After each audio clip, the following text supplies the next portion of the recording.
All right, so I'm going to be talking to you today about how perhaps we might manage anxiety problems and anxiety disorders. So, are you picking me up?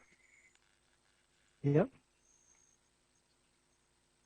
And so what I thought I'd begin with, given that I get the impression, I think that many people in the audience come from a sort of a public health and perspective, I thought I'd start with a sort of a view about why it might be important to deal with anxiety in young people.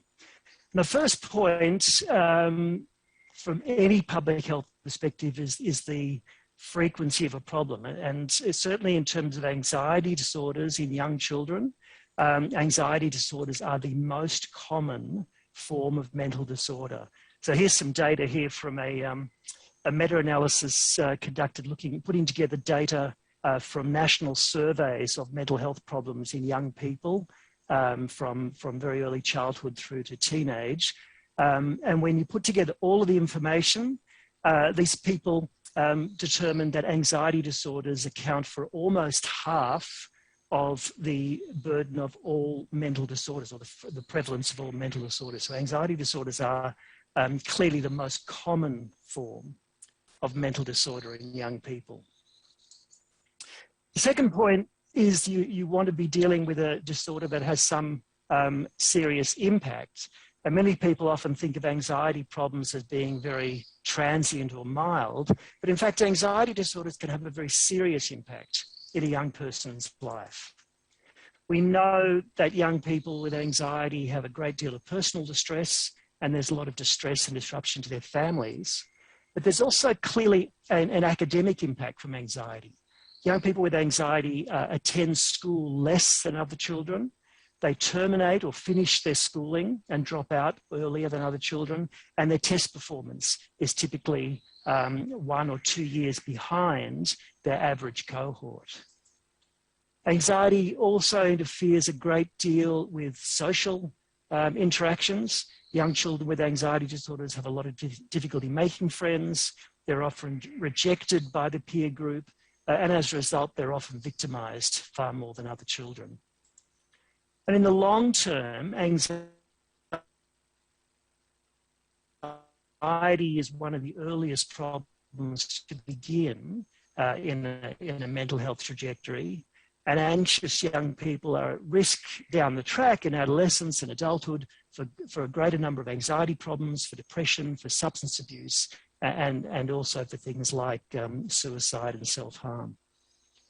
So anxiety is clearly an important public health perspective, is you want to put your money somewhere that actually has a potential for change.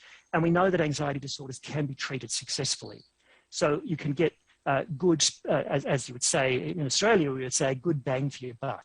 That is, that investing in the reduction of anxiety disorders, they are very frequent, they are high impact, and they can be successfully reduced. This is data from a Cochrane review. I think most of you know about the Cochrane database, and this is a relatively recent update on a Cochrane review of psychotherapy for childhood and adolescent anxiety problems. And when you put all of the data together around the world of all the different controlled trials, you find that around about 45 to 49% of young people who receive a psychotherapy for anxiety will be completely free of their anxiety problem at the end of treatment, compared to less than 20% in control conditions. So clearly, treating anxiety disorders can be done with a great deal of significance. You don't need statistics to see the difference there. And generally, when you put together all of the different studies around the world, we're getting somewhere just below that 50% mark, whether you're looking at remission just from the main disorder, the primary disorder, or remission from all anxiety disorders. So I'll come back to that figure again throughout the rest of the talk, but that's typically around the world with all the studies, somewhere around 48, 49% of children are remitted from their disorder following a successful course of treatment. So that brings me to talk about our own program. And I'll talk for the rest of today's talk about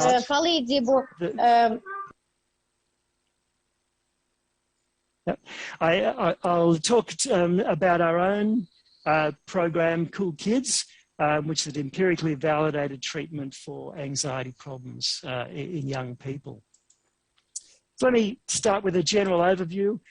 Cool Kids has been running for almost 30 years now. That's in some ways a little bit embarrassing for me to say because I started Cool Kids, so it's a bit of an embarrassment to say it's been running for almost 30 years, but it has. We've done many, many scientific trials.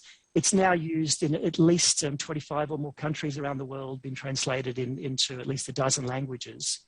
And what gives me the greatest joy and pride is knowing that we've helped many, many thousands of young people all around the world. The core program, or the main program, Cool Kids, which is what I'm mainly going to talk about today, is a program aimed at helping young people with a clinically diagnosed anxiety disorder. That is young people between 7 and 17 years of age. But there are variations that we've also developed to Cool Kids, and I'll just mention them briefly here. I won't have a lot of time to talk about them tonight. But we do have a preschool version, which is really more of an early interventional prevention focus, which is aimed at preschool age children, 3 to 5 years of age, who are at risk for future anxiety. At the other end of the spectrum, we have a version of Cool Kids, which is for the really much more severe young people, for teenagers who have a combination of both anxiety and depression, and they're often a very, very distressed group. We also have a version of Cool Kids, which is for children who suffer anxiety and autism spectrum disorder, and another version for young children who are chronically victimized. But as I said, I'll talk primarily today about the core anxiety program. So let me explain, just to give you an idea of how it's run. It's traditionally run as a standard psychological treatment, that is a therapist with a family, done in a face-to-face version. I'll talk at the end of the talk today, I'll talk a little bit about some of our internet delivery, but at the moment I'm talking mainly about the traditional version, which is a face-to-face therapist and family traditional session, typically about 10 sessions over around about 12 weeks. There is flexibility. It's a family-based program, so we encourage parents to be involved in the program, but that involvement varies, of course, according to developmental relevance. So with children, we tend to have the parents attend every session, but then with teenagers, the parents attend fewer and fewer sessions, depending on the age of the child. We have slightly different versions for children and for adolescents. They really are the same basic program, but the materials, the supporting materials, of course, are somewhat different. The program is what we refer to as a generic program. Most young people with anxiety disorders will have more than one different anxiety disorder. And so this program is one that is the same program across all different anxiety disorders. And the idea is that we expect our therapists to be well trained and to be accredited in running the program. And therefore, because we rely on their training, we allow them, therefore, the flexibility to adapt the program to the individual presentation of the child. So it's not a rigid program. And we've tested the program both in group format and individual delivery. The content of the program, it's a skills-based program. So essentially, we're teaching the parents and the children practical and specific skills to help them to better manage the child's anxiety. For anyone in the audience who are psychologists or psychologically oriented, some of the components that we include are psychoeducation, what's referred to as cognitive restructuring, that is teaching the children to think more realistically about the world and to face their fears in a different way. We call that detective thinking for the child, cognitive restructuring for the parent. We teach the parents and strategies. But the core of the program, the majority of the program, is all focused around what we refer to as in vivo exposure, which basically just means that we teach the families very structured and very systematic ways of having the child approach the situations they're afraid of and engage with their fears to gradually learn that they can cope better and that there's nothing to be afraid of. And then for various individual children, we also have additional skills which they can be trained in on an as-needed basis. And all of the program is about skills training. So it's really a lot about practice, about going out and the families putting the strategies into practice in the real world. So that just gives you a quick overview of the actual program. Let me now go through a little bit of the scientific evidence about the program works. I'll just give you a bit of an overview of the program in a few different contexts or a few different settings. The first is a study we did a number of years ago where we were actually trying to test whether you could do self-help with anxious children. In other words, whether you could train parents to help their children simply by giving them a book. Now, I've using this as an example to show you that Cool Kids itself works. So don't worry too much about the book side of things. That's another talk. So just to give you an example, in this particular study, we had 200 children. They were randomly allocated to 3 different conditions. The most relevant to this for today's talk, is the standard Cool Kids, which in this case was delivered in groups, small groups of families seen for 10 sessions over 12 weeks, the standard way of doing it. There was a wait list who had got no treatment for 12 weeks. And then we had this book condition, which, as I said, is not relevant to today's talk. And we assessed them at the end of treatment and 3 months later. So here's the remission rates for basically day. Okay, so I'm not sure when we cut off, but I was just pointing out that the remission rate following Cool Kids is around about 60%. And it goes up to about 75% at the about 3 to 6 months later. And we find those sort of remission rates across most of our studies, which, as you can see, is slightly better than the world average. Okay, so that previous study then gives you an example of how Cool Kids is run when we do it ourselves in a nice controlled university clinic, a university environment. So to convince you that we can also run the program in the real world, I just quickly go through the results from it. It didn't involve myself or my team at all, so we had nothing to do with this. And this is an examination of running Cool Kids in community mental health services across Denmark. In this particular analysis, these researchers looked at 88 young people aged between 7 and 16. They all received the Cool Kids group treatment, and they were all young people who were attending standard mental health services for help with their anxiety disorder. And the treatment was run by the standard therapists who are employed by the institutions. And now in this particular study, they didn't do diagnoses, because in community services, of course, you very rarely get proper diagnoses made, but they were able to give questionnaires to the children before and after treatment. And so this is a measure of anxiety symptoms. And the red bars here are the children's own reports, and the pink bars are the parents' reports of the child's anxiety symptoms. You can see they're both very similar. And you can see that very clearly in these community clinics, the anxiety symptoms of these young people is decreasing very nicely from before to the end of treatment, and then continues to decrease into the follow-up period. To give you another example of the ways in which Cool Kids can be run, this is a study that was conducted in Norway.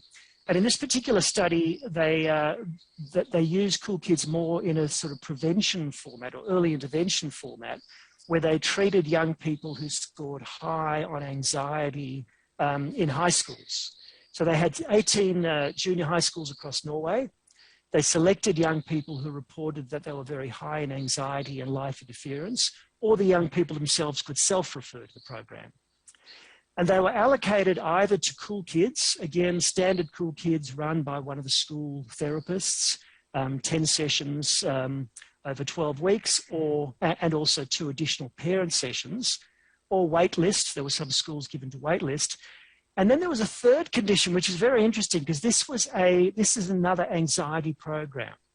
This program, VORG, is a local Norwegian program which is specifically developed to treat anxiety in young people. So we were comparing, in this study, they were comparing Cool Kids against another active anxiety treatment and against waitlist.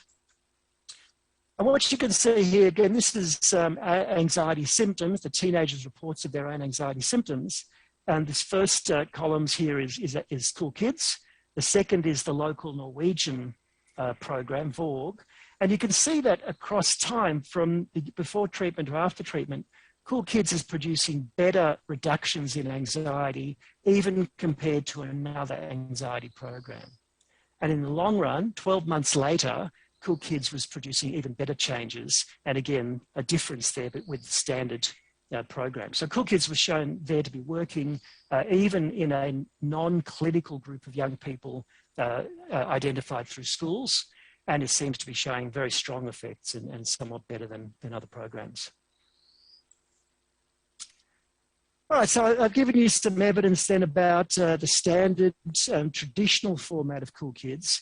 Just to move into the 21st century, I'll tell you a little bit about some of our online programs. So more recently, we've started taking the techniques and the principles from our programs and putting them into an online format so that they can be delivered to people who sit in their own homes.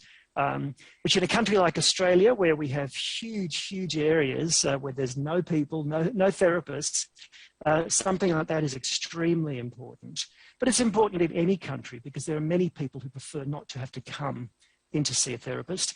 And there's also a much cheaper way of delivering treatment, as I'll tell you in a minute, because the amount of therapist time required is much less. So in these cases, we deliver Cool Kids over the internet.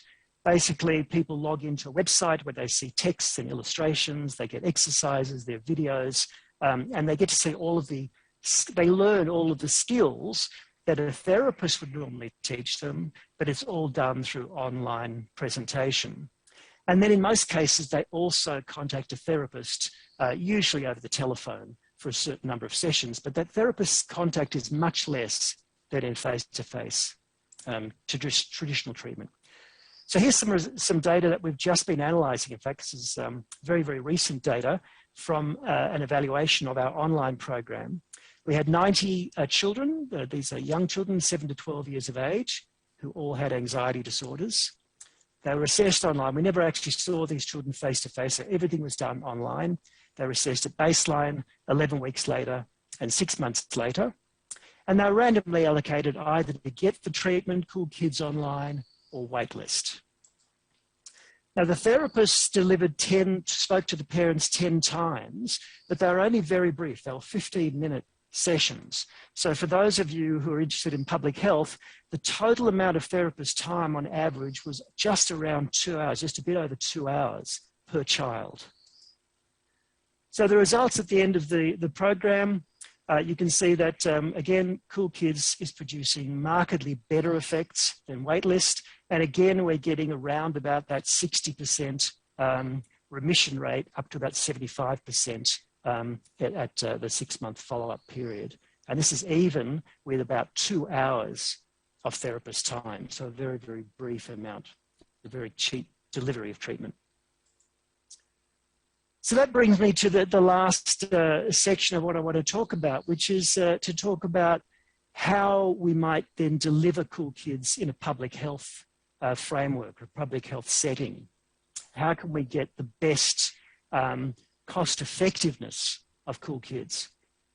So this is a study that we tried a few years ago, and the framework we're using is what's referred to as step care, which I think many of you are probably familiar with step care. Basically, it's a model of service delivery that balances the resources that you have against the efficacy. So you want to get the best balance between the most efficacy you can get using the least possible resources. So essentially, it's a titration system where what you do is you begin with the lowest cost and the lowest intensity of intervention that uses the least resources. You treat everybody doing that. And then you sit back and you have a look at how many people are better. Those people who are better, they go away and they're happy. Those people who are not better, they're reassessed and they go into a more intensive, more expensive form of treatment. You treat those people like that. Again, those who are better go away, and those who are not better might go to an even more expensive form of treatment and so on. So basically, you're treating everybody, but you're treating people with the least possible cost that you possibly can. So in this particular study, we had just under 300 young people aged 7 to 17 who were clinically anxious. And we randomly allocated them to either get what we called the gold standard. Now, at that stage, our view of the gold standard was basically cool kids. So we said, what's the best treatment? If someone came to us now, what's the best treatment that we would offer them? And we would offer them cool kids. So we said, let's compare to just giving people cool kids. In the other condition, they got stepped care. They were assessed twice, once at baseline and another time we saw them 12 months later. So to give you an idea of the interventions, as I mentioned, in one condition, they got standard cool kids. That was an individual treatment with a therapist, either a psychologist or a trainee psychologist. As usual, it was 10 sessions, 1 hour per session, 60-minute sessions over 12 weeks. In step care, we had 3 steps. First of all, there was low intensity, similar to the book that I showed you earlier. So a book intervention or internet intervention. So very, very cheap, low involvement therapy. If they didn't improve, if they improved, that was great. If they didn't improve, they came back and they got standard cool kids, but they got anything from 6 to 10 sessions. They didn't need the full 10 sessions necessarily. Again, if they improved, great. If they didn't improve, they came back and they got a very individualized, formulation-driven therapy with a very experienced, very senior therapist. So very expensive, best quality therapy we could give. So in terms of results, at the end of treatment, this is our standard cool kids, 12 months down the track, we got just over 70% remission, which is what we always get. Step care was doing just as well. It was doing no worse. So we can do as well with step care. The big question is, can we do it cheaper? So this is an indication of the number of hours of therapist time. Cool Kids takes about 15 hours of total therapist time. That's all the time put together. That's preparation time and note-taking and everything put together, about 15 hours on average per child for Cool Kids. For step care, the total average was about 13, just over 13 hours. So, and that was a significant difference. Now, it's not a huge difference, but across a population, that makes a big difference in costs. We also had some health economists working with us, and they did a proper economic analysis, and they showed that running Cool Kids via a step care framework is significantly better than standard Cool Kids, both from a health sector perspective and from the perspective of societal costs. So these results, we think we can improve on these results. There are a number of ways in which we think that the step care could actually be a lot less expensive than it was. But at least this is giving some indication of how we could deliver a program like Cool Kids in the most cost-efficient manner. And that's all I have to say tonight. I hope it wasn't too broken up with the internet.